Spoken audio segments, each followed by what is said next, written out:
Fancy saris, కంచిపట్టు సారీస్ కి ప్రత్యేకంగా పెట్టింది పేరు మన పూర్ణిమ ప్రింట్స్, KPHPN మాదాపూర్. నమస్కారం. కార్తీక పురాణం 28వ అధ్యాయంలోకి వచ్చాం. ఈరోజు 29వ తారీఖు మాస శివరాత్రిగా క్యాలెండర్లలో కనపడుతుందండి. ఎవరికి అవకాశం ఉందో వాళ్ళు ఈ రోజున రుద్రాభిషేకం చేసుకోవచ్చు, ఇంట్లోనే లింగాభిషేకం చేయించుకోవచ్చు, సాలగ్రామాభిషేకం చేసుకోవచ్చు. మాస శివరాత్రి నాడు శివుణ్ణి అర్చించిన వాళ్ళకి ఇక మళ్ళీ పుట్టే అవసరం ఉండదట. శ్రద్ధాళువులైన వాళ్ళు ఎవరైనా ఈ రోజున శివాలయంలో శివదర్శనం చేసిన, శివాలయంలో ఒక దీపారాధన చేసిన, శివాలయాన్ని శుభ్రం చేసిన, శివాలయం వాకిట్లో ఉన్నటువంటి భిక్షుకులకి ఏదైనా దానం చేసినా కూడా అద్భుతమైన ఫలితం లభిస్తుంది. శివారాధన అత్యంత ముఖ్యమైన ఈ రోజున పురాణంలో ఏం చెప్పారో చూద్దాం. శ్రీకృష్ణుడు చెప్తున్నాడట, సత్యభామ, నారద ప్రోక్తాలైన సంగతులన్నీ ఆశ్చర్యమానసుడుగా విన్నటువంటి పృథువు ఆ ఋషిని పూజించి అతని వద్ద సెలవు తీసుకున్నాడు. ఆ కారణంగా ఈ 3 వ్రతాలు నాకు అత్యంత ప్రీతిపాత్రాలుగా ఉన్నాయి. మాఘ కార్తీక వ్రతాల వల్లనే తిథులలో ఏకాదశి, క్షేత్రములలో ద్వారక నాకు అత్యంత ప్రీతమమైనవి సుమా. ఎవరైతే వీటిని విధి విధానంగా ఆచరిస్తారో వాళ్ళు నాకు యజ్ఞాధికృత కర్మకాండలు చేసిన వారి కంటే కూడా చేరువగా సన్నిహితులవుతారు. అటువంటి వాళ్ళు నా కరుణాపూర్ణులై పాపభీతి లేని వారు అవుతారు. శ్రీకృష్ణ వచనామృత శ్రవణ జాత విస్మయ అయినటువంటి సత్యభామ, స్వామి ధర్మదత్తుని చేత ధారపోయబడిన పుణ్యం కలిగినటువంటి కలహకి కైవల్యం లభించింది. కేవలము కార్తీక స్నాన పుణ్యం వల్ల రాజద్రోహాది పాపాలు కూడా పటాపంచలైపోతున్నాయి. స్వయం కృతాలో కర్తల నుండి దత్తములో అయినవైనా సరే. అలా కాకుండా మానవ జాతికి పాపపుణ్యాలు ఏర్పడే విధానం ఏమిటి, దాన్ని వివరించమని కోరిందట. అప్పుడు సాధువర్తనుడైనటువంటి మన గోవిందుడు శ్రీకృష్ణ పరమాత్మ ఇట్లా చెప్పటం మొదలుపెట్టారు. పాపపుణ్యాలు ఏర్పడే విధాలు. ప్రియా, కృతయుగంలో చేయబడిన పాపపుణ్యాలు గ్రామానికి, ద్వాపర యుగంలోనివి వారి వారి వంశాలకి చెందేవి. కలియుగంలో చేయబడినటువంటి కర్మఫలం మాత్రం కేవలము ఆ కర్తకొక్కడికే సిద్ధిస్తుంది. ఎంత బాగా చెప్పారండి. మిగిలిన యుగాల పద్ధతి వేరు. ఈ యుగంలో ఎవరు ఏం చేస్తాడో ఆ పాపం వాడిదే. అది వాడు అనుభవించక తప్పదు, దానికి తప్పించుకోలేడనమాట. సంసర్గరహితమైన సమాయత్తములు అయ్యే పాపపుణ్యాల గురించి చెప్తాను విను. ఫలాపేక్ష కలిగిన మానవుడు ఒక పాత్రలో భుజించడం వలన, ఒక స్త్రీతో రమించడం వలన కలిగే పాపపుణ్యాలను తప్పనిసరిగాను అనుభవిస్తాడు. వేదాది బోధన వలన, యజ్ఞం చేయటం వలన, పంక్తి భోజనం చేయటం వలన కలిగేటువంటి పాపపుణ్యాలలో 4వ వంతు మాత్రమే పొందుతాడు. ఇతరులతో చేయబడిన పాపపుణ్యాలను చూడడం వల్ల, తలచుకోవటం వల్ల అందులోని 100వ భాగాన్ని తను పొందుతున్నాడు. ఇతరులు ఏదైనా మంచి పని చేస్తే 10 సార్లు మనం మంచి పని అంటే 100వ భాగం వస్తుంది. వాడు ఏదైనా పాపం చేశాడు అనుకోండి, తిలా పాపం తలా పిడికడని శాస్త్రం చెప్తారు మనకి. వాడి గురించి పదే మాట్లాడితే అందులో నుంచి భాగం కూడా మనకు వస్తుంది. తప్పు చేసిన వాళ్ళ గురించి పదే మాట్లాడడం, వాళ్ళని ఆడిపోసుకోవటం, వాళ్ళ గురించి గాసిపింగ్ చేయటం లాంటివి అస్సలు పనికిరావండి. వాళ్ళు చేసిన తప్పు, అకార్యాలు, చేయకూడని పనులు, వాటి తాలూకు భాగం మనం కూడా పంచుకుంటాం. పురాణంలోనే ఖచ్చితంగా చెప్పారు చూడండి. ఇది ఇతరులను దూషించేవాడు, తృణీకరించేవాడు, చెడుగా మాట్లాడేవాడు, పితూరీలు చెప్పేవాడు, వీడు ఇతరుల పాపాలను తాను పుచ్చుకుని పుణ్యాన్ని జారవిడుస్తున్నాడని తెలుసుకో. మన పుణ్యం పోతుంది, వాళ్ళ తిలా పాపం మన నెత్తి మీదకి పిడికెడుగా పరిణమిస్తుంది. తన భార్య చేతనో, కొడుకు చేతనో, శిష్యుని చేతనో తప్ప ఇతరుల చేత సేవలు చేయించుకున్నట్లయితే తప్పనిసరిగా వారికి తగినంత ద్రవ్యాన్ని ఇచ్చి తీరాలి. డబ్బిచ్చి సేవ చేయించుకోవచ్చు.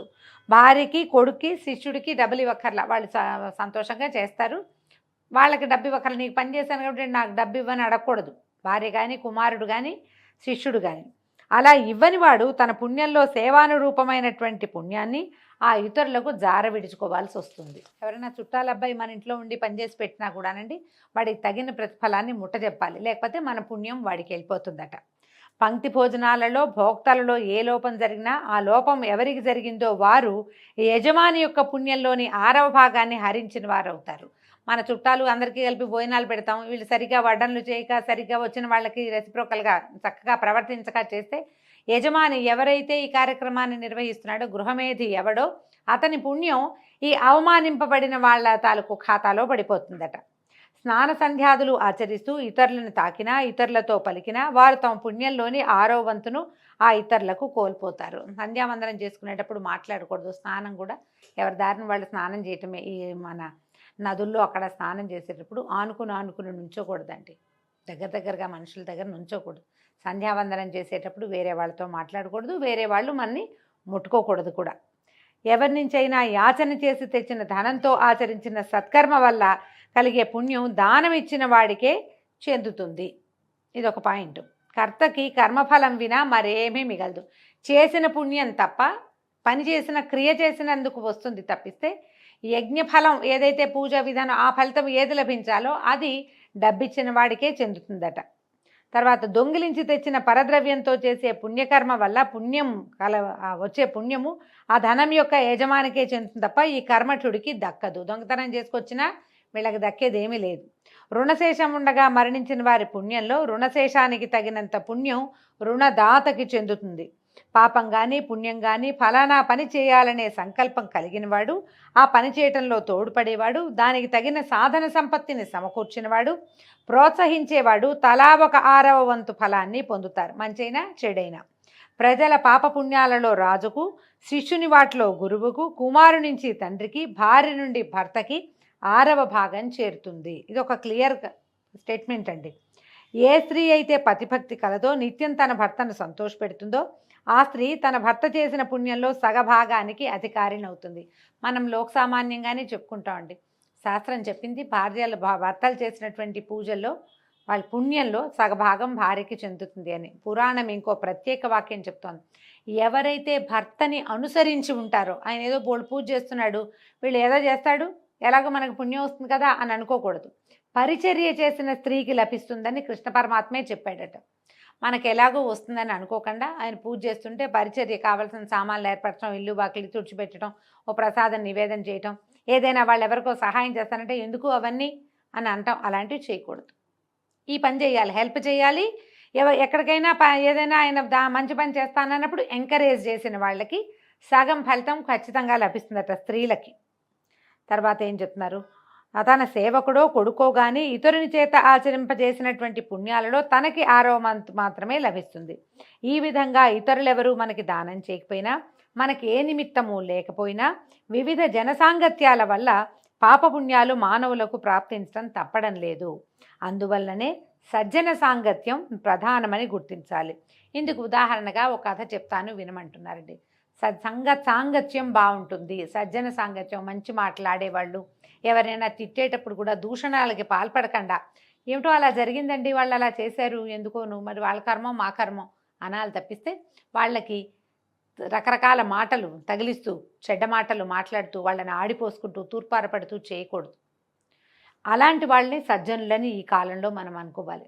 సాధువుగా ప్రవర్తించే వాళ్ళతోటి స్నేహము సాంగత్యము చాలా మంచివి. దానివల్ల వాళ్ళు మంచి పనులే చేస్తారు, మనకి కొంత భాగం పుణ్యం లభిస్తుంది. వాళ్ళు చెడు చెయ్యరు, చూడరు, అనరు కాబట్టి మనకి ఏ పాపము సంక్రమించదు. కాబట్టి ఉత్తమ జన సాంగత్యము, సజ్జన జన సాంగత్యము చాలా అవసరము, మంచిది కూడాను. అయితే ఇప్పుడు నేను చెప్తున్న కథ ఏమిటో చూద్దాం. ధనేశ్వరుడి కథ. సత్సాంగత్య మహిమ, మంచి వాళ్లతోటి స్నేహం చేస్తే కలిగే ప్రయోజనాన్ని ఈ కథలో చెప్తారు. బహుకాలం పూర్వము అవంతిపురంలో ధనేశ్వరుడనే బ్రాహ్మణుడు ఉండేవాడు. సహజంగానే ధనికుడైన అతడు కులాచార భ్రష్టుడై పాపాసక్తుడై చరించేవాడు. అసత్య భాషణము, చౌర్యము, వేశ్యాగమనము, మధుపానము ఇత్యాది దుష్కర్మలలో చురుకుగా పాల్గొనటమే కాకుండా షడ్రసాలు, కంబళ్ళు, చర్మాలు మొదలైనటువంటి వర్తకాలు కూడా చేసేవాడట. వర్తక నిమిత్తం ఒక దేశం నుంచి మరో దేశానికి వెళ్ళటం అతనికి అలవాటు. అదేవిధంగా ఒకసారి మాహిష్మతి నగరాన్ని చేరాడు. ఆ నగర ప్రాకారం చుట్టూ నర్మదా నది ప్రవహిస్తూ ఉంది. ధనేశ్వరుడు ఆ పట్టణంలో వర్తకం చేసుకుంటూ ఉండగానే కార్తీక మాసం ప్రవేశించింది. దాంతో ఆ ఊరు అతిపెద్ద యాత్రాస్థలిగా పరిణమించింది. వచ్చేపోయే జనాల రద్దీ వలన సాధారణంగా వ్యాపారాలు బాగా జరుగుతాయి కదా. ఇప్పుడు చూడండి, పండగల రోజుల్లోనూ అప్పుడు ఏదైనా ప్రోగ్రాములు ఉన్నప్పుడు, జాతరలప్పుడు అలాంటి చోట వ్యాపారం బాగా జరుగుతుంది విశేషంగా. ధనేశ్వరుడు నెలంతా అక్కడే ఉండిపోయాడు. వర్తక లక్ష్యంతో ప్రతిరోజు నర్మదా తీరంలో సంచరిస్తూ అక్కడ స్నాన జప దేవతార్చనా విధులు నిర్వహిస్తున్న వాళ్ళని చూసేవాడు. నృత్యగాన మంగళవాద్యయుతంగా పాడేటువంటి హరికీర్తనలను, కథలను ఆల్పించేవాళ్ళు, విష్ణుముద్రల్ని ధరించిన వాళ్ళు, తులసిమాలలతో అలరారుతున్న వాళ్లను అయినటువంటి భక్తుల్ని చాలా మందిని చూసేవాడు. చూడడమే కాకుండా నెల పొడుగునా తాను అక్కడ మసులుతూ ఉండటం వల్ల వాళ్ళతో పరిచయం కూడా లభించింది. సంభాషించేవాడు, ఏదో కబుర్లు చెప్పుకునేవాళ్ళు. ఎందరో పుణ్యపురుషులను స్వయంగా స్పృశించాడు. తుదకు ఆ సజ్జన సాంగత్యం వల్ల అప్పుడప్పుడు విష్ణునామోచ్చరణ కూడా చేసేవాడు. పక్క వాళ్ళంతా భజన చేస్తూనే భజనలో వెళ్ళి కూర్చున్నాం అనుకోండి, మన్నూరు కూడా రామకృష్ణ గోవింద మధుసూదన అంటుంది ఆటోమేటిక్గా. అంతా కాకపోయినా కొంత అంటాం కదా. అయితే ఈ నెల రోజులు ఇట్టే గడిచిపోయాయి. కార్తీక ఉద్యాపన విధిని, విష్ణు జాగరాన్ని కూడా దర్శించాడు ధనేశ్వరుడు. పౌర్ణమి నాడు గోబ్రాహ్మణ పూజలు ఆచరించి దక్షిణ భోజనాదులను సమర్పించే వ్రతస్థుల్ని కూడా కంటితో చూశాడు. పిదప సాయంకాలం శివప్రీత్యర్థం చేయబడే దీపోత్సవాలను కూడా తిలకించాడు. ఇది గమనించండి. ఉదయకాలమేమో విష్ణు సంకీర్తన చేసి విష్ణుకు సంబంధించినటువంటి జాగారాలు అవి ఇవి అన్నీ చేసేవాళ్ళు. ప్రతి సాయంకాలము శివప్రీతికై దీపాలు పెట్టేవాళ్ళట ఆ కాలంలో కూడా. అయితే ఇవన్నీ చూసేవాడు. సత్యభామ, నాకు అత్యంత ప్రీతికరమైన కార్తీక మాసంలో శివారాధన ఎందుకు అని ఆశ్చర్యపడద్దు. విష్ణువుకి ప్రీతి కోసం కార్తీక దామోదర ప్రీత్యర్థం అని కార్తీక మాసాన్ని ఆచరిస్తున్నప్పుడు ఎందుకు శివ జాగరణ చేయాలి, ఎందుకు శివారాధన చేయాలి? మనం ఇప్పుడు శివుడిదే కార్తీక మాసం అని భావిస్తాం.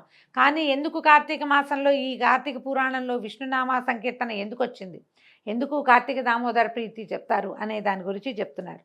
ఎవరైతే నన్ను శివుణ్ణి భేదభావంతో చూస్తారో వారి యొక్క సమస్తమైన పుణ్యకర్మలు కూడా వృధా అయిపోతాయి.